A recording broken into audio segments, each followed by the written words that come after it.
portal. Okay, so we can always just upload it through the portal. Now, when you have to serve it and when you have to file it, you got to do it at least, both of them, at least 7 days prior to the date of the motion.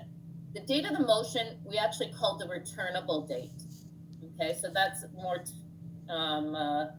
terminology for you guys. So you got to serve and file at least 7 days, not including the day of the motion and the day served. Okay, so you got to serve it and you would automatically file it. So you would upload it. Okay. What else we got here? Okay, preparing the motion record. Okay, so now I'm going to pull up the precedent. So we've got an assignment that I'm actually breaking down. That's not what I wanted. Sorry. I'm breaking it down into steps for you guys. So we're preparing a motion record. Usually it's all done at once, but for learning purposes, you guys are going to be doing it over a couple of weeks. So what does a notice of motion look like? Okay, let me get into this. Notice of motion. So obviously you got your general heading with your title of proceedings and the title of the document and your returnable date. So the first part is just saying, okay, who's bringing the motion? Okay, so you identify the party bringing the motion, whether it's the plaintiff or the defendant.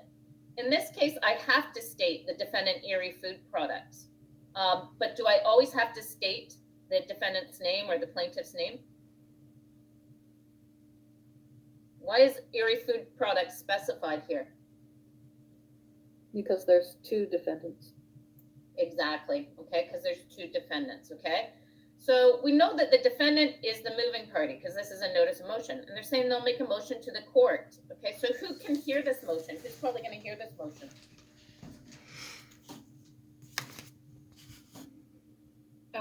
Judge or a master, but most probably a master. Excellent, okay, just by the wording court, okay? So we're saying who is actually bringing this motion, okay? Who's going to hear it? And when is it going to be? So you can see on this one, motions are heard on Tuesday. So we got the date, Tuesday, December 7th. All motions start at 10 o'clock. So we can't say 2 o'clock, 3 o'clock. We can't book a specific time. So we're going to be at that time.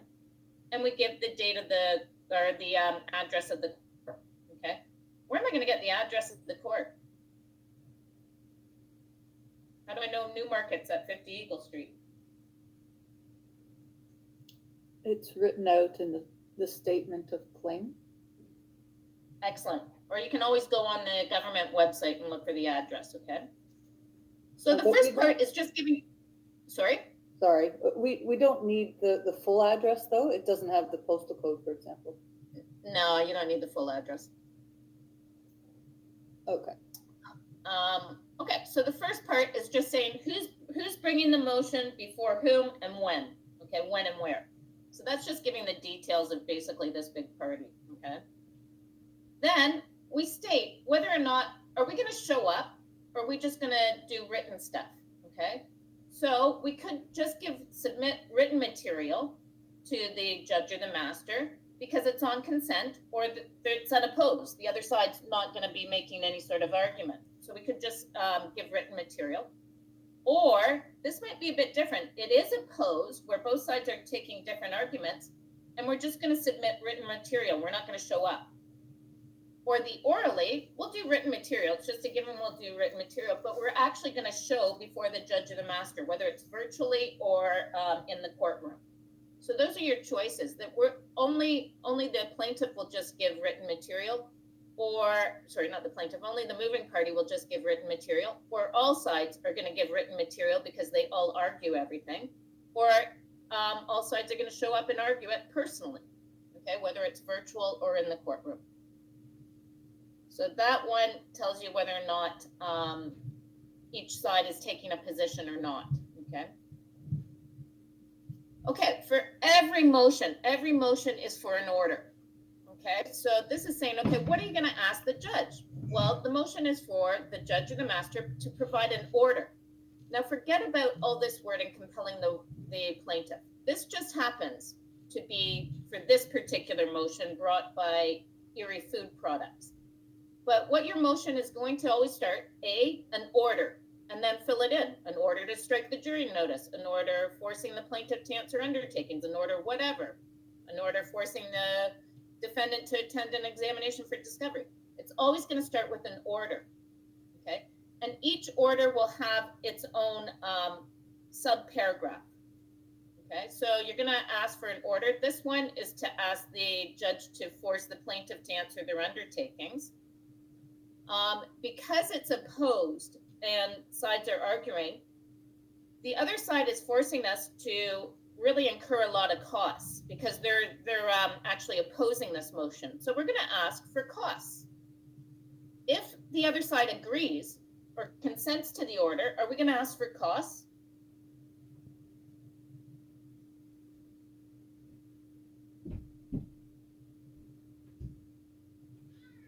Okay, if the other side, let's say this is an order to amend the statement of claim because there's a typo, and the other side saying, I agree, go for it, or I don't care, just do whatever you want. Are we going to say, oh, okay, because we had to bring this motion, we're going to force the other side to pay for it? No. No, they're not putting us to any expense. They're just taking a backseat. The only time you ask for costs, you ask the other side to pay your costs, is when they're opposing it and they're forcing you to do more work. Do you understand that? Yes. Okay. So you could have a million orders. You could have under the notice of motion section, you could be asked for like whatever, 10 different types of orders. What your last subparagraph will always be is such further and other relief as this honorable court may be deemed just and proper. What does that mean?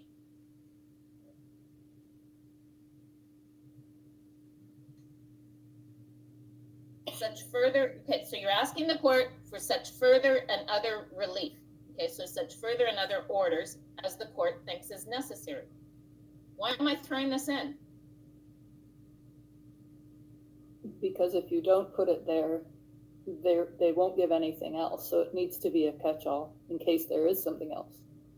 Perfect, okay? In case you forgot something, you're giving them the authority to make that order. If you didn't ask for it and you didn't give them that authority, they can't make an order about anything. So you always throw in that one. Okay, so let's just review the first few parts of it. Okay, so the first parts of a notice of motion, you're saying who's bringing it, before who, when, and where. Then you're going to say, is this going to be in writing? And are the parties arguing it? Or is it going to be argued in person or virtually? Then your next step, this is what I'm asking the judge to or the master to order. So you're going to do all of that. But the next step is the grounds. So the grounds means, what are the reasons? Why are you bringing this motion? You can't just randomly bring a motion. So you got to tell me, why are you bringing this motion? Is it a valid motion to bring? So again, each of your reasons is going to be broken down into subparagraphs. You will start with your factual grounds, and then you're going to get into your statutory grounds, and then you're going to have a catch-all. So the first one, the factual grounds is, okay, well, the plaintiff didn't answer undertakings. So we need this information to go to trial. Okay, so maybe it's clinical notes and records. We need the clinical notes and records. They didn't give it to us, so we can't determine whether or not they broke their leg before or after. Okay, the statutory grounds, that could be the rules. It could be other statutes. It could be like the Occupiers Liability Act. If it's another statute, each statute gets its own subparagraph. Okay, so if I have a statute or an act, it would be number C. Okay, and then if I had another statute, it would be D, and then E. So you start with your factual, then you go to your statutory, and then you have another one. Well, such further and other grounds as counsel may suggest, or the court may permit. So you need another catch-all. Do you guys get the breakdown of the reasons here?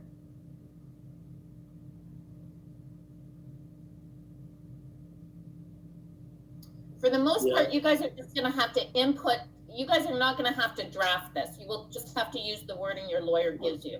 Okay? Indeed. But the lawyer's not going to dictate such further and other grounds. You got to add that in. That's a known part. You guys always have to add in the catch-all. Okay. Are you guys okay on that? Yes. Yes. Okay, so let's just go back up for a second. So we've got, okay, who's bringing the motion before who, when, and where? Cool. Are we doing it in writing, or are we going to show up? What are you asking the judge to order? Judge or master to order. And then don't forget your catch-all. Why are you bringing this motion? Okay, so I'll tell you my factual grounds. I'll tell you my legal grounds, and then I'm going to do my catch-all. Okay, what other stuff are you going to give the court to consider?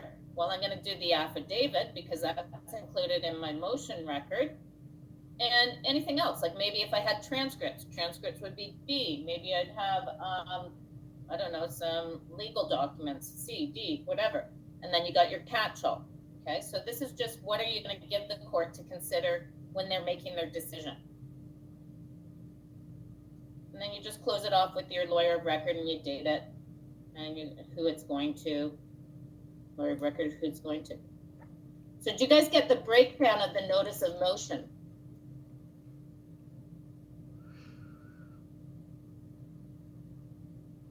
Yes. It's quite a lot to take in, okay? But the notice of motion, it's notice to everyone. Okay, we're gonna have a motion. We're telling you who it's before and when, okay? We're gonna tell you what it's about, and we're gonna tell you our reasons, and whatever we're giving you. So it's just notice to everyone, this is what's happening.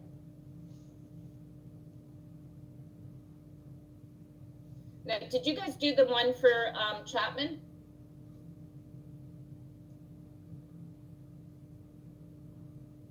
Yes. Did you have any questions on it? Yeah, just kind of in general. So the notice of motion, we were not serving or filing at this point. We were just making the notice of motion. It's Yeah, going to it's going to become a part of the motion record that we, I'm assuming, will do. Yeah. I'm just breaking this down into stages for you, because if I made you do a motion record all for one class, it would be too overwhelming. Yeah, that's what I thought we were doing at first, and I was like, wow, this is going to take me a while. No, I'm breaking it down into stages for you, and you'll see, like, at the end of the week, at the end of next class, that it's all put together as a motion record. Okay, so would you ever serve or file a notice of motion apart from being within the motion record? You mean on its own instead of instead of a motion record? I guess, or prior to, like, would you serve that and then serve the motion? No, because a notice of motion is always contained within the moving party's motion record. However, as a moving party, I may decide not to have a motion record. I'll just do it by way of notice of motion, because maybe it's something like, I don't need to give you an affidavit because there was a spelling mistake in this. So I'm just going to give you a notice of motion. Everybody's agreeing. So I'll give you a notice of motion, court. I'll give you the consent with everybody's signature on it, and I'll give you an order to sign. So you may do it like that on smaller motions where there's no opposition. Okay, so you don't always have a motion record, but if you have a motion record, you would never do a notice of motion separately, because the notice of motion is contained in the moving party's motion record. Right, I guess it's just, I didn't know if it came out, before, hey, I'm letting you know, here's what I'm going to do, and then do that later. No, it's all part of the moving party's motion record. Right, and as long as you're doing that 7 days at least before the returnable dates, that gives a week for them to look at that. To respond, yes, exactly. But you'll know ahead of time if they're going to respond or not. So you'll like, the lawyers will already work out whether or not they're in disagreement. It's not like you surprise them with motions. You just say, okay, you know what, I'm going to bring a motion on this. And the other court says, I disagree with you. You're going to get to that stage, I disagree. So then you're saying, okay, I'm going to bring a motion to force you to do this. Okay, fine, go ahead, because I'm going to oppose it. So you'll know ahead of time what position they're taking. Right, as was indicated in the assignment in the lawyer's notes, he's saying he's going to oppose it. He's already known that information. Yeah, because I discussed this with you, and he, he had a chat with whatever Best. I've discussed this, and forget it. You know what? He's gonna oppose it. Okay, so we're waiting on, in terms of a letter of service and an affidavit of service, they're not gonna come until after we complete the whole motion record. Right. Exactly. Okay, got it, thank you. I could give it to you all at once if you want. No, that's okay. All right. You're gonna have a lot of work for next week, though, to release this. Good questions, Carrie. You got anything else, or anybody else have anything?